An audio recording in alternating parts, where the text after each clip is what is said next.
நம்ம வீடுகளில் சுபகாரியங்கள் நடக்க மாட்டேங்கிறதே என்ன பண்ணுறது அப்படின்னு கேட்பான். நம்ம வீட்டிலலாம் சுபகாரியமே நடக்க மாட்டேங்குது சார்.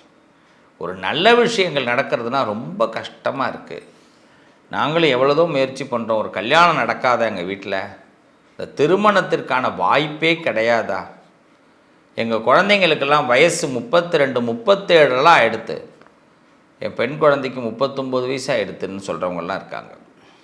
பையனுக்கும் அதே மாதிரி தான். ஏஜ் ஆகிட்டே இருக்குது. கல்யாணத்துக்கான ஒரு வழிவகையே தெரியல. எத்தனையோ வரன் வருது, ஒன்றும் செட் ஆக மாட்டேங்குது. பரிகாரங்களாக நாங்கள் நிறைய செஞ்சிட்டோம், போதுங்கிற அளவுக்கு ஆகிடுது. ஏன் எங்களுக்கு கல்யாணம் நடக்கலை? கல்யாணம் நடக்கணும்னா என்ன செய்யணும்? ஜாதகத்தில் எந்த கட்டணம் சரியாக இருக்கணும்? எந்தெந்த ராசிக்கு இந்த காலகட்டத்தில் இந்த கல்யாணம் நடக்குமா? இத்தனை கேள்வி உங்கள்கிட்ட வரும். ரொம்ப சிம்பிளாக சொல்கிறேன். திருமணம் நடக்குமா அப்படின்னு இந்த பதிவை பார்க்குறீங்க இல்லையா? இதுவே உங்களுக்கு கல்யாணம் நடக்கிறதுக்கான முதல் வேலை. இந்த காதில் ஒரு செய்தி, எனக்கு கல்யாணம் நடக்க போகுதுப்பா அப்படின்னு ஒரு செய்தியை ஒரு மனுஷன் கேட்டான்னா அதுவே நல்ல நாள். உனக்கெல்லாம் கல்யாணமே நடக்காதுப்பா அப்படின்னு கேட்டான்னா அதுவே துரதிர்ஷ்டமான நாள்.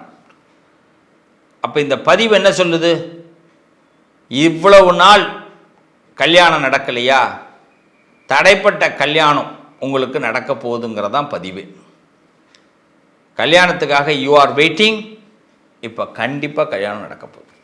நீங்கள் வெயிட் பண்ணிட்டு இருந்தீங்கன்னா உங்களுக்கு மேரேஜ் இப்போ டைம் வந்துடுச்சு. இதை கேட்கும் போதே உங்களுக்கு மேரேஜுக்கான ஃபஸ்ட்டு ஸ்டெப்பு கிடச்சிரும். எத்தனை வயசானாலும் பரவாயில்ல.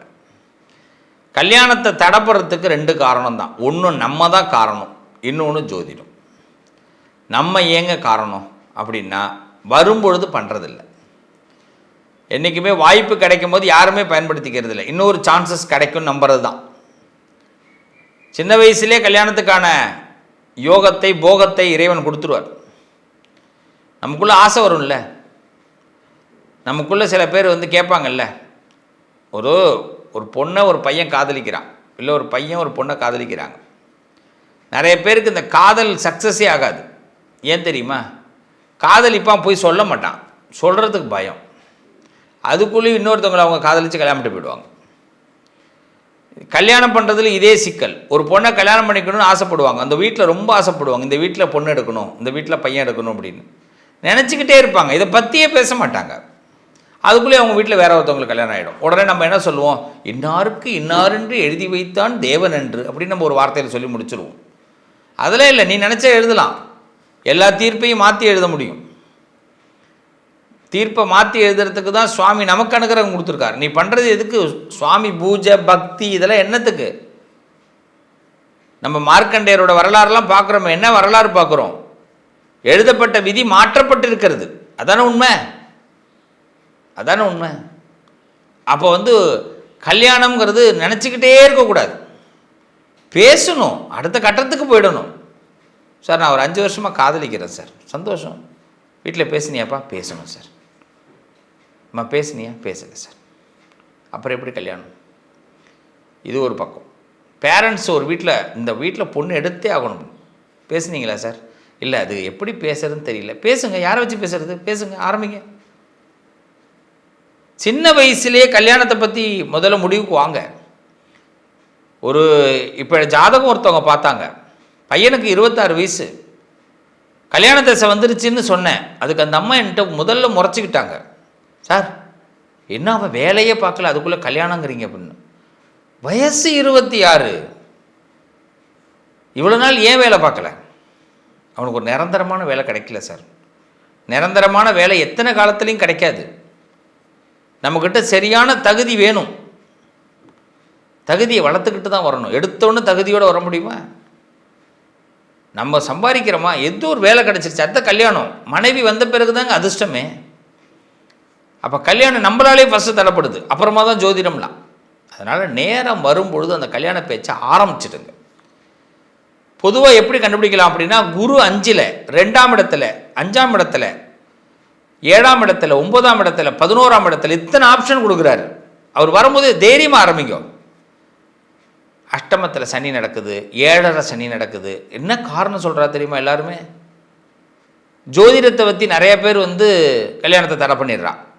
கெண்ட சனி நடக்குது, சனி 8ல் இருக்கார், 4ல் இருக்கார், எங்கேயாவது இருக்கிறார். சனி என்ன கல்யாணத்துக்கு தடையா? ஒரு பக்கம் நாம் முடிவெடுக்கிறது இல்லை, இன்னொரு பக்கம் ஜோதிடம் அறகுறையாக நம்மளே யோசிக்கிறது.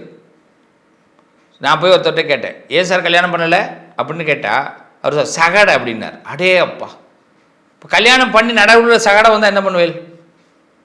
நடுவில் கல்யாணம் பண்ணி 7.5 சனி வந்தால் என்ன பண்ணுறது? அஷ்டம சனி வந்தால் என்ன பண்ணுறது? சொல்லுங்கள் பாப்போம். விலைக்கு வச்சுடுறதா? முடியுமா? முடியாது. அப்போ என்னன்னா, நாமளே ஒரு தவறான டிசிஷன் எடுத்துக்கிறோம். அதனால தான் கல்யாணம் நடக்க மாட்டேங்குது. அப்போ கல்யாணத்தில் முதல்ல காரணம் நம்ம தான், அப்புறமா தான் கிரகங்கள், கடவுள்லாம். அதுக்கப்புறம் கடவுளும் கிரகங்களும் கல்யாணத்துக்கு தடையே கிடையாது. முதல்ல இந்த கல்யாணத்துக்காக நிறைய பரிகாரம் பண்ணுறதை நிப்பாட்டிடுவோம். அது ஒரு வியாதி மாரி ஆகிடும். நான் ஓப்பனாக சொல்கிறேன். மெடிசன், ஒரு உடம்பு சரியில்லைன்னு மெடிசன் எடுத்துக்கிட்டோம்னா ஒரே டாக்டரை பார்க்கணும். அவர் தான் கரெக்டாக சொல்லுவார். சும்மா நிறைய டாக்டரை மாற்றிகிட்டே இருக்கக்கூடாது. அதே மாதிரி தான் ஜோதிடமும், அதே மாதிரி தான் கடவுளும். நம்ம என்ன சாமியை கும்பிட்றோமோ அந்த ஒரு சாமி தான் நமக்கு எல்லா பவருமே. மனநிலை ஒரு நிலையில் பிள்ளையார்னா பிள்ளையார் மட்டும்தான். பிள்ளையார் எல்லாமே பண்ணி கொடுப்பார். சும்மா வாரம் ஒரு தரிசனம், வாரம் ஒரு கோயில், வாரம் ஒரு பரிகாரம், டிவி தொடரில் போகிற மாதிரி வாரம் ஒரு தரிசனம் அப்படிங்கிற மாதிரி நாமெல்லாம் வாரம் ஒரு பரிகாரம், அப்புறம் கல்யாணம் நடக்கலைன்னு அர்த்தம். நம்புங்க, தயவுசெய்து இதெல்லாம் இது வரைக்கும் எத்தனை பரிகாரம் பண்ணாலும் அப்படியே எல்லாத்தையும் நிப்பாட்டுங்க. நான் சொல்கிறத கேளு. முதல்ல உங்கள் ஜாதகத்தை பாருங்கள். உங்கள் ஜாதகத்தில் 5வது இடம், 7வது இடம், 8வது இடம், 2வது இடம், 2, 5, 7, 8 நல்லா இருக்கா, நல்லா இல்லையா? நல்லா இல்லைன்னா கடவுள்கிட்ட கொஞ்சம் அதிகமாக வேண்டணும். யாருக்கிட்ட வேண்டணும்? முதல்ல குலதெய்வத்துக்கிட்ட வேண்டணும். 2வது இஷ்ட தெய்வத்திட்ட வேண்டணும். வேண்டுதல்லாம் எப்படி இருக்கணும்? கண்ணுலேருந்து தண்ணி வர அளவுக்கு இருக்கணும் வேண்டுதல். எனக்கு என்ன பண்ணுவே தெரியாது, என் பிள்ளைக்கு 24 வயசு ஆகிடுத்து, இந்த வருஷத்தில் என் கண்ணில் காட்டுன்னு சொல்லணும். மூளை சிந்திக்க ஆரம்பிக்கும், பிள்ளை எங்கே இருக்காங்கன்னு. பையனாக இருந்தால் பொண்ணை தேடி நம்ம அலைய ஆரம்பிப்போம், பொண்ணாக இருந்தால் மருமகனை தேடி அலைய ஆரம்பிப்போம். அந்த அலைச்சல் அடுத்த வினாடியே கிடைக்கும். அந்த காலத்துலலாம் எத்தனை பேர் எவ்வளோ தூரம் தேடி கல்யாணம் பண்ணாங்கன்னு நினைக்கிறீங்க? இன்னொரு வீட்டில் போய் கேட்டேன், 37 வயசு இந்த அம்மா ஜாதகம் பார்த்தாங்க, ஏங்க பொண்ணுக்கு கல்யாணம் பண்ணலை அப்படின்னு. இப்போ போய் பார்க்குறீங்களே, என்ன எங்களுக்கு ஏற்ற வரன் அமையவே இல்லை இன்னும் அப்படிங்கிறாங்க. வரன் வந்ததா? அது நிறைய வந்தது. அப்புறம் என்ன தான் ஏற்ற மாதிரி நினைக்கிறீங்க?